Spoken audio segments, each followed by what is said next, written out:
사랑하는 예보의 성도 여러분, 오늘 수요일 새벽입니다. 오늘도 성도님들의 가정과 생업에 하나님의 은혜와 평강이 넘쳐나기를 주님의 이름으로 축원합니다.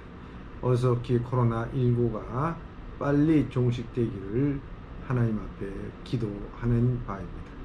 오늘 우리에게 주시는 말씀은 잠언 18장 13절의 말씀입니다. 제가 봉독하도록 하겠습니다. 사연을 듣기 전에 대답하는 자는 미련하여 욕을 당하느니라. 다시 한번 봉독하겠습니다. 사연을 듣기 전에 대답하는 것은 미련하여 욕을 당하느니라 하는 것입니다. 저는 오늘 본문의 말씀을 묵상하면서 경청이 지혜다, 경청이 지혜다라는 제목으로 함께 말씀을 나눠보고자 합니다. 사연을 듣기 전에 먼저 판단하거나 자신의 지식과 경험으로 섣불리 말한다면 반드시 실수하게 되어 있습니다. 그러기에 항상 어떤 사연인지에 대해서 잘 경청하는 것이 참 중요하고 그것이 성숙한 그리스도인들의 모습이다 볼 수 있습니다. 성경은 늘 말씀하기를 야고보서 1장 19절에 사람마다 듣기는 속히하고 말하기는 더디하라.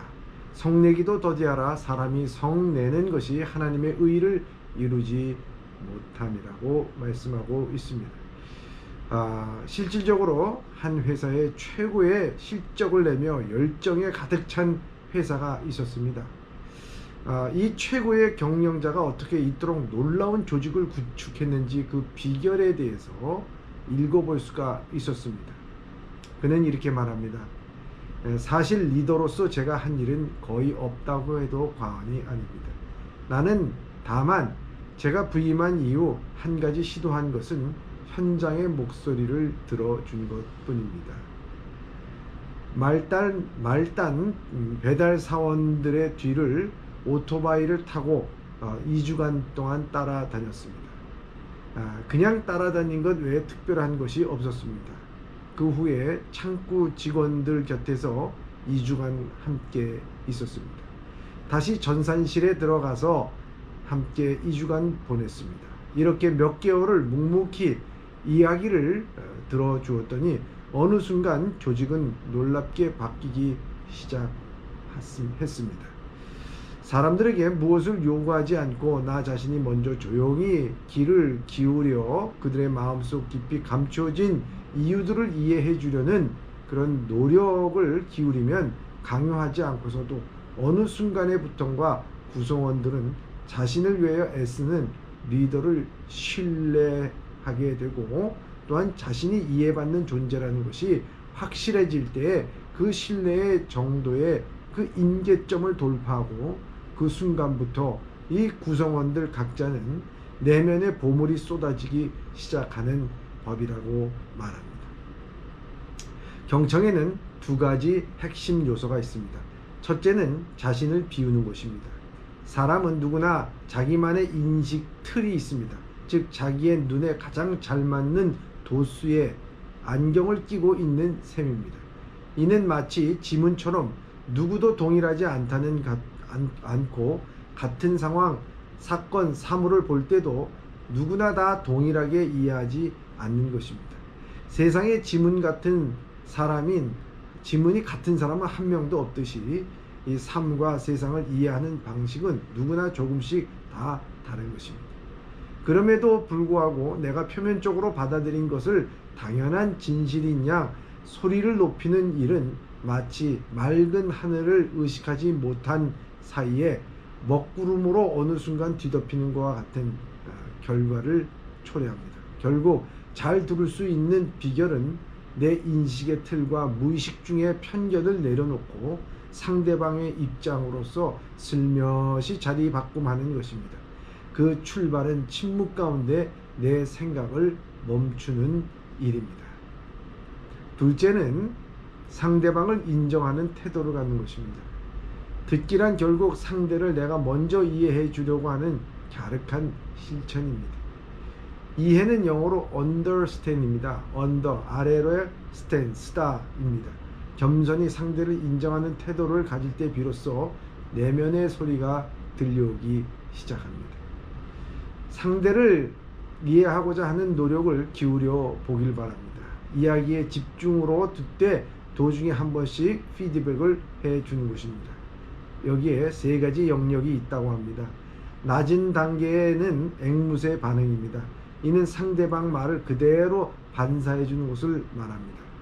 중간 단계는 그동안 상대방 말한 내용을 요약해서 정리해 주는 반응입니다. 가장 높은 단계의 반응은 상대방이 느꼈을 감정까지도 피드백해 주는 것입니다. 쉽지 않은 과정이지만 들을 때 우리의 두뇌에서 이런 회로가 제대로 작동한다면 경청의 뇌를 소유한 듣기의 달인이 될 수 있다 하는 것입니다. 경청이란 10개의 눈으로 듣는 것이라고 말합니다. 사람은 누구나 거대한 빙산과 같은 내면의 구조를 갖고 있습니다. 초유호화 유람선인 타이타닉 호도 수면 아래 숨겨져 있던 빙산의 돌출부를 피하지 못한 채 운명을 달리했습니다. 빙산 아래 내면의 실체를 정확하게 이해하는 것은 조직의 운명을 죽음으로 몰아갈 수도 있고 반대로 엄청난 시너지를 분출시키며 새로운 데로 열어가기도 하는 것입니다. 모든 공동체의 구성원들이 경청의 능력을 소유하게 될 때 그 공동체, 교회는 강한 조직이 됩니다. 그 가정도 강한 조직이 됩니다. 강해서 듣는 것이 아니라 경청하기 때문에 강해지는 것입니다. 힘이 있어지는 것입니다. 예수님은 참 경청의 달인이었습니다.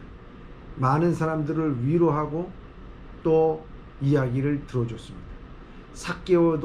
삭개오의 이야기를 들어주었습니다. 맹인 바디메오의 소리치는 소리도 들어주셔서 그에게 가까이 가셔서 그 눈을 뜨게 해 주셨습니다. 수로보니게 여인의 말도 경청하여서 그 딸을 고쳐주신 것을 볼 수가 있습니다. 그리고 가늠한 여인을 돌로 칠 때에 군중 소리를 다 들으셨을 것입니다. 그리고 답을 내놓았을 때에 많은 사람들이 놀랬고 변화가 일어나게 되고 문제의 해결함이 일어나는 것을 볼 수가 있습니다. 그리스도인들은 예수님의 경청을 닮아가야 합니다. 남의 사연을 듣기 전에 절대로 대답해서는 안 되는 것입니다. 하나님도 우리의 기도에 귀 기울여 주신다는 것을 알아야 합니다. 우리의 소리에 경청하고 계시다고 하는 것입니다. 오늘 세상은 소음으로 가득 차 있습니다. 사람들은 바삐 목적지를 향해 발걸음을 옮기면서 한치의 여유도 없이 오직 나만을 생각하며 죽을 힘을 다해 달려가고 있습니다. 치열한 세상 가운데서 오늘만큼은 말하기보다는 듣기에 집중하는 하루를 만들면 어떨까 하는 생각입니다. 주님의 말씀을 묵상하면서 주여 나에게 말씀하여 주시옵소서. 우리의 귀를 기울여서 주님의 말씀에 경청하는 하루. 너무나도 복된 하루입니다. 너무나도 귀한 하루입니다. 이러한 하루를 보낼 수 있는 우리 예봄의 성도들이 다 되시길 주님의 이름으로 축원합니다. 기도하겠습니다. 사랑의 하나님 아버지 감사합니다. 오늘도 우리가 사연을 듣기 전에 대답하여서 미련한 일을 하지 않게 하여 주시고 하나님 우리가 먼저 우리의 자신을 내려놓고 경청함으로 말미암아 하나님 우리가 지혜자의 삶을 살아가게 하여 주시옵소서. 특별히 주님께서는 내 기도에 귀 기울여 주시며 또한 우리가 말씀을 읽을 때 주의 말씀에 경청할 수 있도록 인도하여 주시옵소서. 예수님의 이름으로 기도드립니다. 아멘.